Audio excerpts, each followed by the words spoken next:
hello. It's time for another pen rodeo. Oh, yeah, and why, yes, I did spill some ink on this shirt. And yes, I did wear it to work all day with actually 4 ink spots on it, and I didn't notice till I got to work, so that was great. But we're not here to talk about my shirt. We're here to talk about 2 pens. We're going to go back to Czechoslovakia. Centropen, we're going to visit the Centropen 10016 and the Centropen 10014. If you're looking for Centropens, these are 2 quite common pens to find. So let's see how they compare. All right, so these are the 2 pens in question. On the top, we have a Centropen 10014. On the bottom, we have a Centropen 10016. And the first difference I see is the 10014 has the fancy plastic domes, while the 10016 does not. Both are coming with a fancy chatoyant finish, so let's look at the 10014 first. You drooling yet? So we've got some branding, Centropen 10014, and a code for the color. 2 cap bands, maybe 2.5. It feels like there's a narrow one here that slipped down. On the 10016, same idea with the finish, only it's blue. Here we've got, again, a little bit of branding that's very hard to see. Oh, there we go. Open both pens up. The 10016 has a steel nib. It's gold plated, but it is definitely steel. The 10014 also has a steel nib. I think this one was plated because with my naked eye I can see a little bit of gold at the top where it wouldn't have been worn as much. But it's worn off. Steel nib again. So the other thing that they both have in common, you open them up. I won't bother doing this with both because it looks the same. They have this kind of converter thing that's very hard to get out. I've only managed it on 1 pen. I believe these are glued in. So I'm going to try filming this a little differently. Usually I film all the writing with one and then with the other, and I overlay the 2 beside each other. I'm going to try doing each test by itself, switching back and forth between pens. You won't know the difference, but we'll just see how the effect is different. So I'm saying this more for my own reference.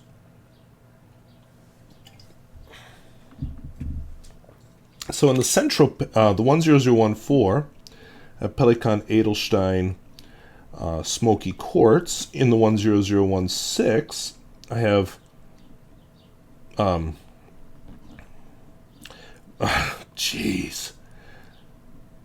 blue black.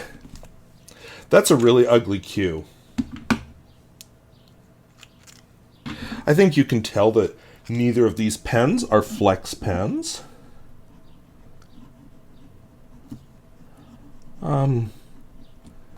Maybe if you use your imagination, you might see some line variation there. Wetness and flow. The 10014 is, we'll just put an F, running under a slight handicap because it's almost out of ink. What I'm noticing as I write, though, is that the 10016 is a wetter pen. We'll do a smear test. Yeah! Woo! Go get 'em!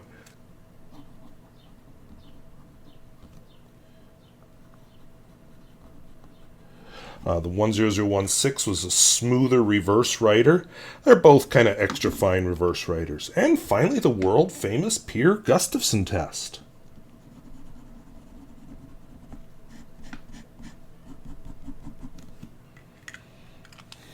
So on the whole, although the 10016 is wetter, they both kept up with that test just fine.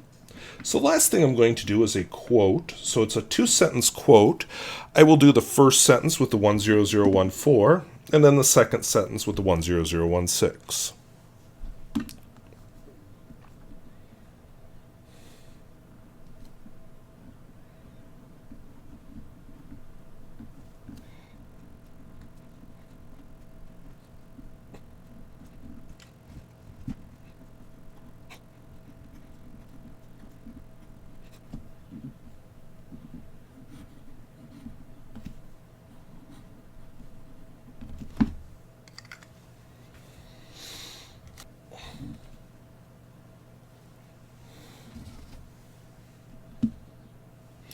I'll just mention I do actually have a second 10014.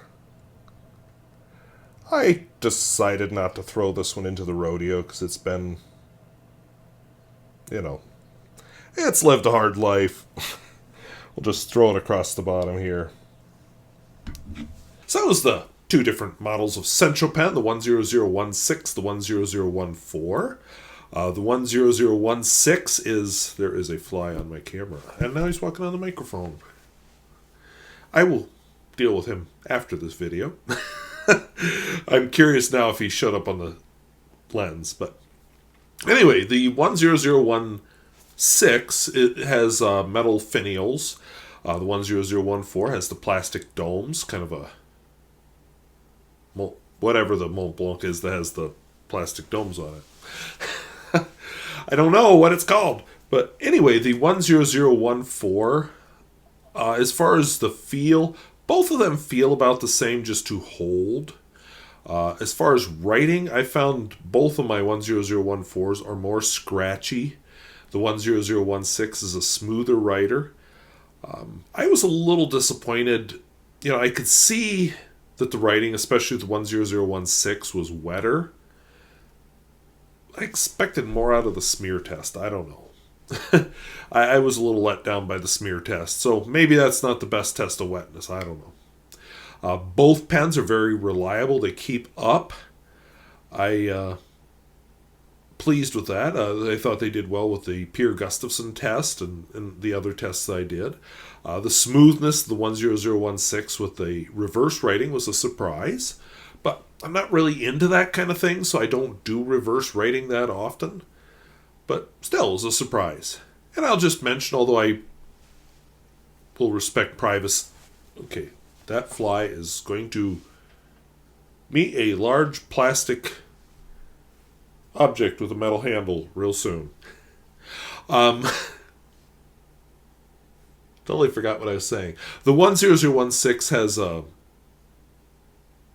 little bit smoother with the reverse writing. I'm not really into reverse writing, so it's not a characteristic I try very much, but more importantly, it has smooth writing on the other side. And I noticed that they have different nibs. Now, I don't know how many different nibs Centropen made back in the day. They're really good nibs, usually are branded ISCO. So these are branded Centropen, but they're different nib designs. So, for a slightly smoother writing experience, 10014 might be better, but I'm sorry, the 10016 might be better. But the 10014 is an attractive pen. Those plastic domes really look good. So I don't think you can really go wrong with either one. And what I have found is that they are fairly low cost to purchase. And if you're looking to expand your collection of Czechoslovakian pens, these are two that would be worthy additions. Oh, I remember what I was saying. The 10016 was a gift from a viewer. Very nice gift. And also came with a pencil, by the way. So, but either one of these, if you're checking out if you're trying to expand your Czechoslovakian collection, these are both good ones. I just would give the edge in the writing experience to the 10016 without the plastic domes. So anyway, I want to thank you for watching. Hope that was useful and interesting. We'll talk to you later. Bye-bye.